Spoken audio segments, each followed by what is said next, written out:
Okay mga kasolar, yan po, maintenance po muna tayo ng inverter, yan po yung sa side, yan, napakarumi po yung mga filter niya mga kasolar, yan, hindi po yan naabot ng 5 years kung wala pong maintenance, yan po mga kasolar, napakalikabok, yan po nasa magto 2 years na po yan mga kasolar, yan, napakadumi naman po talaga, maintenance lang muna natin sarili nating unit, no, yan, sa mga magagaling yan, hindi ko alam kung tama ba itong ginagawa ko o hindi. Pero sa akin, para tumagal ang unit, yan, linis-linis din po tayo. Yan, kikita nyo, napakadumi, alikabok.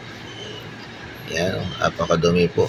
Yan, kung ginawa natin, brinas lang natin. Yan, tanggal ang alikabok. Yan, mga kasola.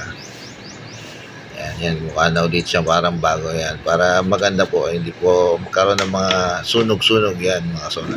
Yan po ginagawa ko, pinipitik-pitik ko lang po ng air blower para matanggal po yung mga pinas po natin. Yan po mga kasola.